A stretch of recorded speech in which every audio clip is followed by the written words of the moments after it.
Learning English is a journey. It's a winding road. Some people might say it's a roller coaster or a mountain you have to climb. When we compare English to a road or a journey or a mountain or a roller coaster, we're using metaphors. Let's learn some more so that you can take your English to the top of the ladder in this episode of Aprender Inglés con Reza y Craig.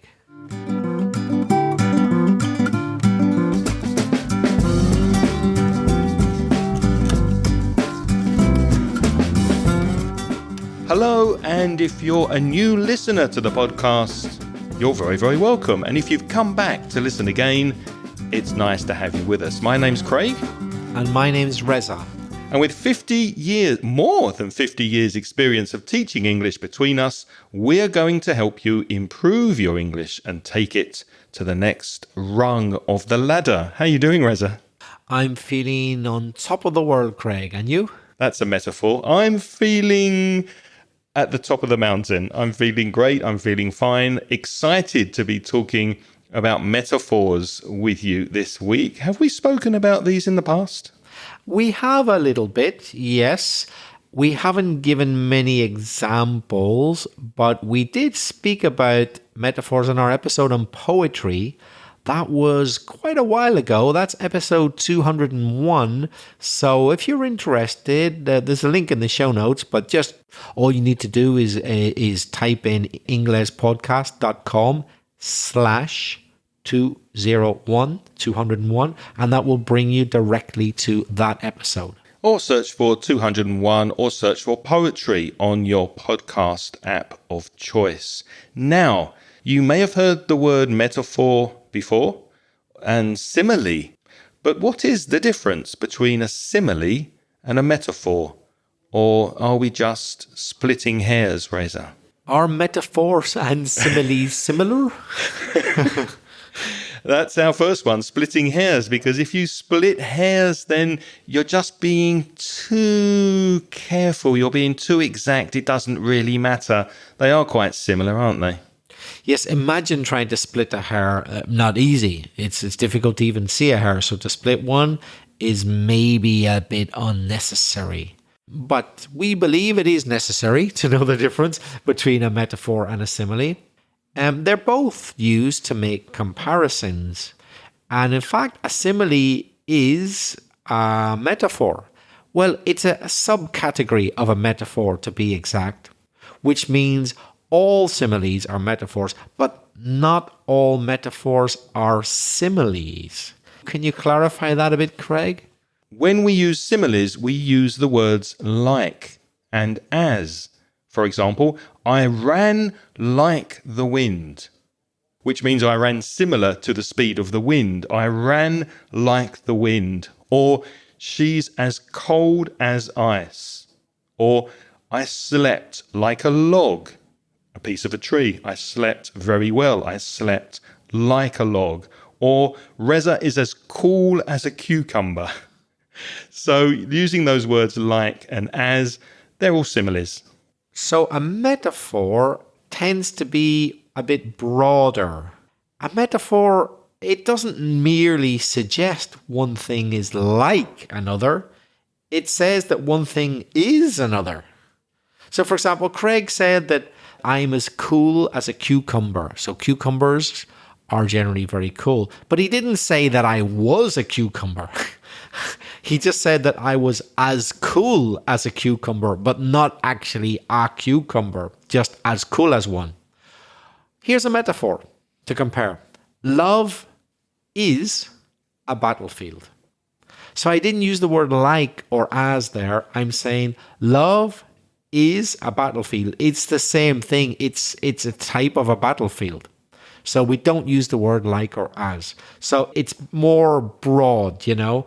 When Craig said that I was as cool as a cucumber, he was being specific about my coolness. He was comparing my coolness to the coolness of a cucumber. But if I just say love is a battlefield, I mean very broad, very general. Love, it's a battle. It's the same thing. And if I say that Reza is the black sheep of the family, that means he's very different to his brothers and sisters. They stayed in Ireland and he decided to move and live abroad. He did something very different, something that wasn't usual in the family. He's the black sheep of the family. Or your answer's crystal clear. Crystal clear, very clear. So you're saying that something is something. That's a metaphor. Now, you might be wondering, why bother to use metaphors? Why don't you just say, your answer is very obvious? Why bother to say, your answer is crystal clear? Why use metaphors? Well, they bring a powerful image into the mind of the listener or the reader. So it's a more effective way to communicate an idea. So instead of just saying to you, love is a very difficult situation, people get hurt, there are winners, there are losers. Isn't it just much better if I say love is a battlefield? So you're thinking of like bombs exploding, people dying, guns going off, people getting like stabbed in the heart, exactly, blood, tears. So it's much more visual. It brings it to life much more.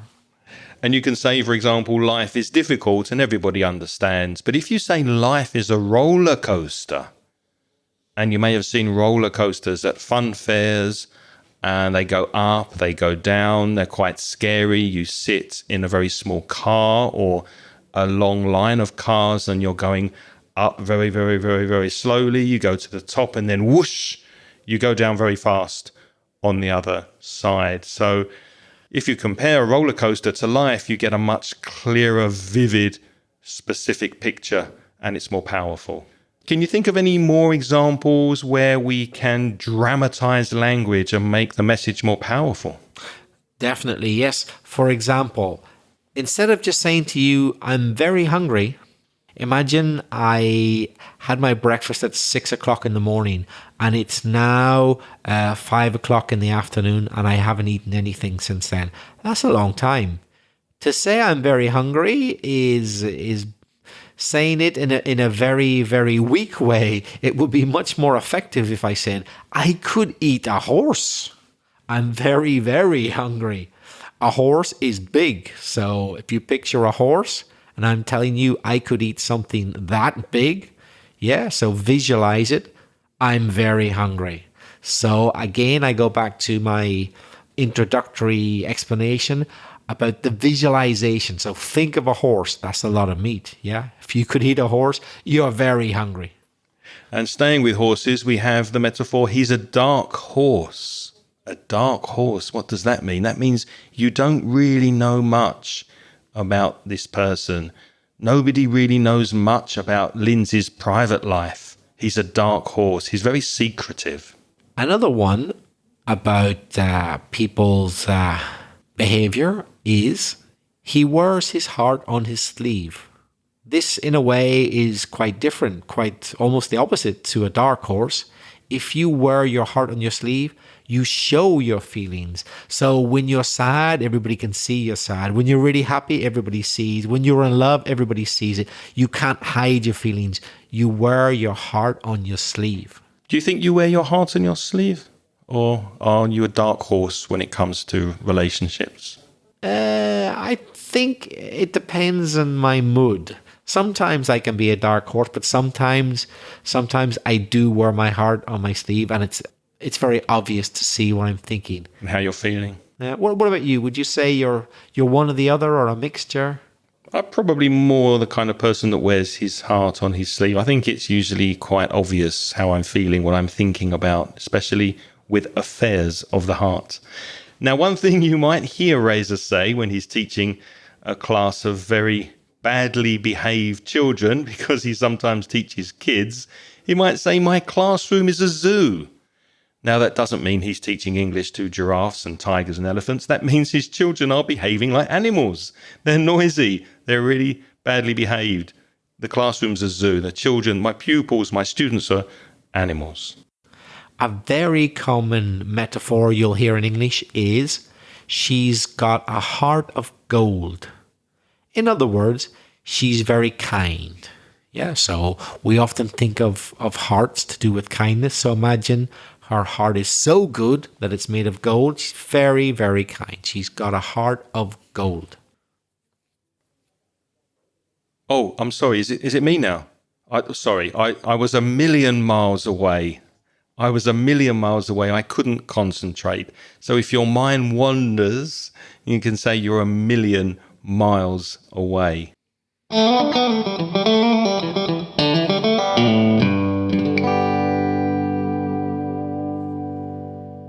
Those were examples of some metaphors to make language more vivid, more powerful, create an image in the mind of a listener. Remember, you can read these examples if you go to inglespodcast.com/487. Now let's give you a short test. We're going to read some metaphors and give you two possible meanings or explanations. And your job is to choose, is it A or is it B? What's the correct description for the metaphor? What's the first one, Reza? The first one is this. You hit the nail on the head. So am I saying A, you got something right, or B, you're very good at DIY, do it yourself? You hit the nail on the head, A or B? Now, if you're a regular listener, you may remember we spoke about that expression recently. To hit the nail on the head is to get something right, to get something exactly correct. Yes, that's right. You hit the nail on the head.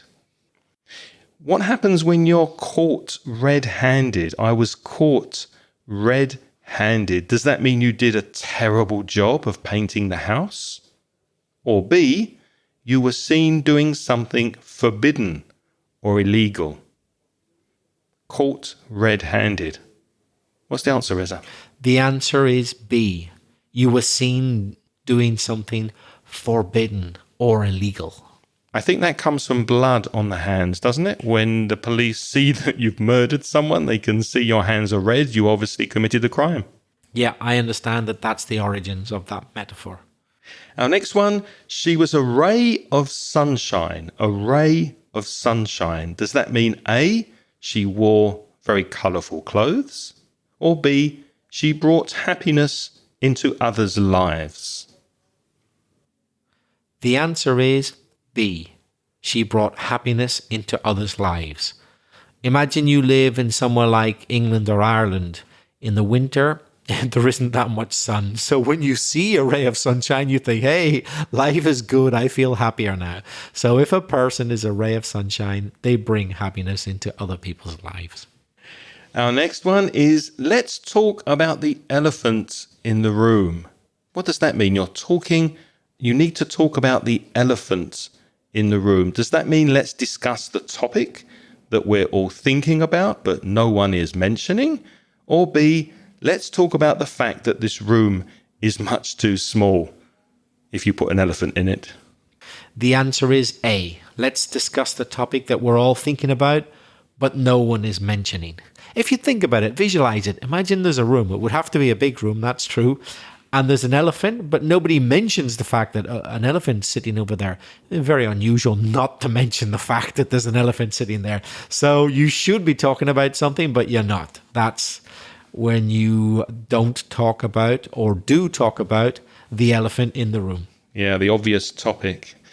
Next one, he's on a wild goose chase. A goose is an animal, similar to a duck, but bigger.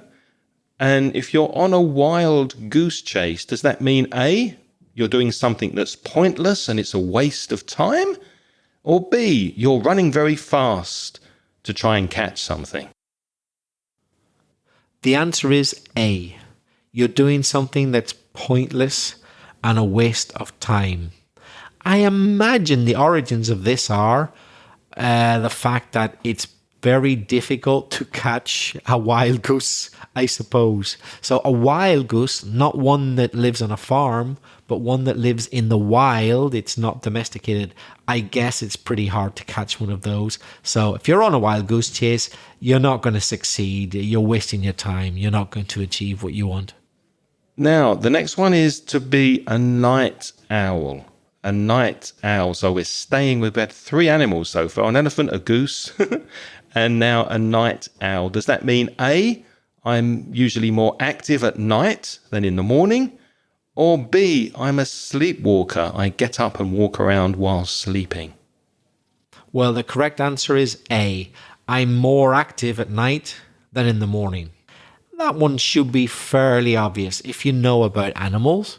Owls are nocturnal animals. They sleep most of the day, and it's at night when they come out to hunt. So if you're a night owl, you're more active by night. The opposite would be an early bird.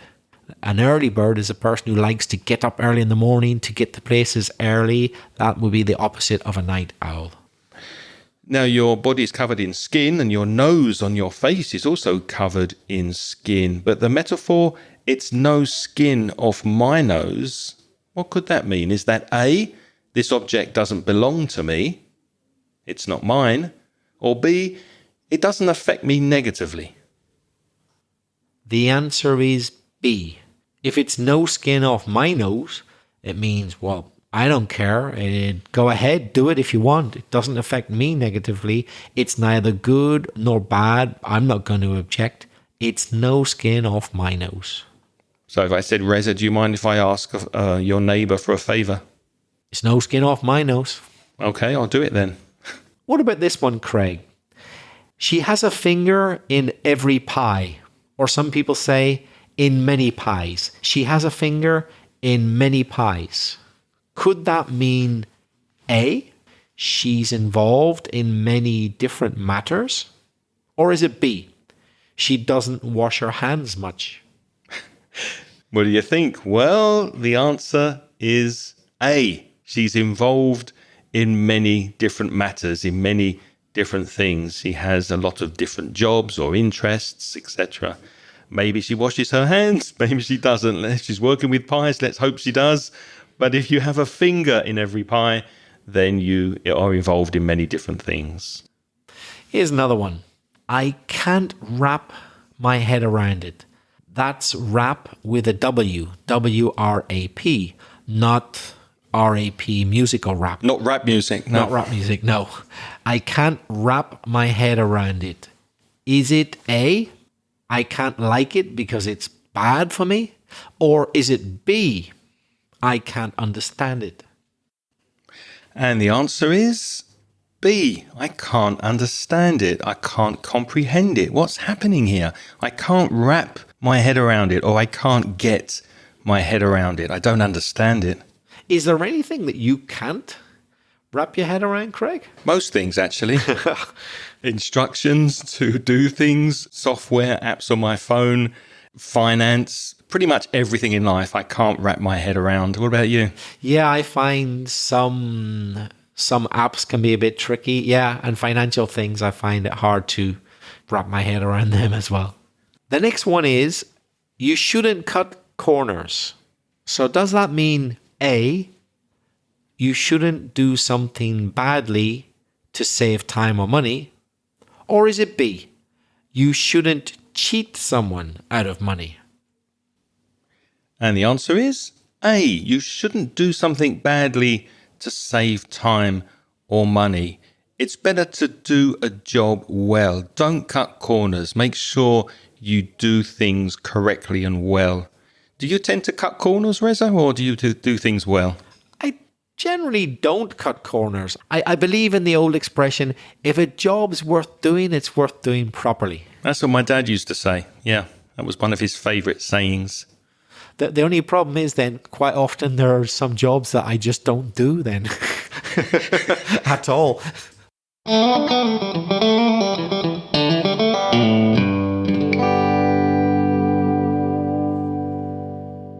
The next one is, I'll bite the bullet. And listeners who have been listening to recent podcasts will remember this from a few episodes ago. I'll bite the bullet. So is it A, I'll eat something that tastes disgusting and say that I like it? Or is it B, I'll do something unpleasant so that it's over quickly? And the answer is B. I'll do something unpleasant so that it's over quickly. I really don't want to have this conversation with my boss about money and getting a raise, but I'm going to have to do it. It's going to be uncomfortable. I'll do it. I'll bite the bullet and get it over with. And if you remember, that comes from soldiers biting the bullet before people had anesthetic and they could help people with pain. They used to bite down on a bullet.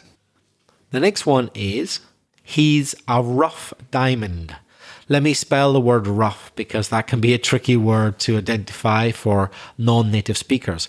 R-O-U-G-H, rough, hard, yeah? He's a rough diamond. Is it A, he was poor, but now he has lots of money? Or is it B, although he is coarse, he is of good character? Maybe we better explain course. Right. It's not course of a meal, first course, second course. No, it's not C-O-U-R-S-E. It's not a race course either. It's C-O-A-R-S-E. If you're coarse, you are hard or not refined. Not smooth. Not smooth, exactly. So, is it A or is it B? And the answer is B. Although he's coarse, he's of good character. Do you know any rough diamonds? I do, yeah. I prefer not to name them because they might be offended at not at the diamond bit, but at the rough bit. But there's a few You're not thinking of me, are you? No.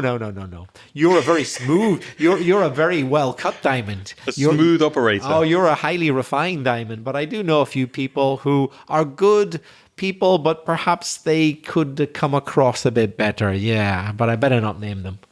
And the last one is, I'm going to hit the sack. Is it A, I'm going to go to bed? Or B, I'm going to lose my job? Now, that could be a tricky one because there is an expression for losing your job with sack in it to get the sack, but the answer is A, you're going to bed. So, good night, I'm feeling tired, I'm going to hit the sack, I'm going to bed. So that is our list of metaphors for you. Let's quickly review them. We had to split hairs. Love is a battlefield. He's the black sheep of the family. Your answer is crystal clear. I ran like the wind. She's as cold as ice. I slept like a log. He's as cool as a cucumber. Life's a roller coaster. I could eat a horse. He's a dark horse, that razor. He wears his heart on his sleeve. That's Craig for you. Reza's classroom is a zoo. She's got a heart of gold. Oh, sorry, I was a million miles away. You hit the nail on the head. I was caught red-handed. She was a ray of sunshine. Let's talk about the elephant in the room. He's on a wild goose chase. I'm a night owl. It's no skin off my nose. She has a finger in every pie. I can't wrap my head around it. You shouldn't cut corners, you know. I'll bite the bullet. He's a rough diamond. I'm going to hit the sack. And now we're going to hit the sack for this week and have a bit of a rest. Thank you for listening, but it's your turn now to practice your English. We want you to bite the bullet and send us a voice message. You can try to use 3 of the metaphors in your message and send it to us via SpeakPipe. Go to speakpipe.com, that's speakpipe.com/English podcast. Emails, Reza? If you'd prefer to write, you could write to Craig@englishpodcast.com or me, Reza, at belfastreza@gmail.com. And if you're interested in studying with us, you can join one of my conversation courses online. Send me an email, I'll give you more information. We study using Zoom, maximum of 8 people in a group. And if you'd like to join one of these lovely groups and improve your fluency, your confidence, and your speaking in English, get in touch and let me know. And if you'd be interested in a one-to-one class, or maybe a pair, maybe a couple of people, why not get in touch with me? Why not reach out and send me an email? Just to remind you, it's belfastreza@gmail.com. This podcast is sponsored in part by mansioningles.com. Why not visit the online store and have a look at the products we have for sale over there? Go to store.mansioningles.net. As always, we'd like to thank our Patreon supporters. What those supporters do is donate. Could be as little as $1.50 per month. And as a way of saying thanks for their donation, we give those people access to audio transcriptions so that they can see all of the words that are used on the podcast. If you're interested, have a look at the link in the show notes. It's patreon.com/inglespodcast. And we don't have time to mention everybody's name who is on the Patreon program, but we would like to say thank you and hello to our latest supporters. And they are José Luis Muñoz Olivares, Beatriz Herbada, Juan Carlos Alumbreros Fresneda, Nicolas Beaupuitz, and Felipe Martinez Alcalá. And apologies if I've mispronounced any of your names. Now, next week we have a special guest on the show, and he'll be talking about visiting all 50 states in the USA. Has he done it? You'll find out next week. Thank you for listening this week. Until next time, it's goodbye from Reza. And it's bye-bye from Craig. If you enjoyed this podcast, please tell your friends. And the music today was by Pitts. The track is called See You Later.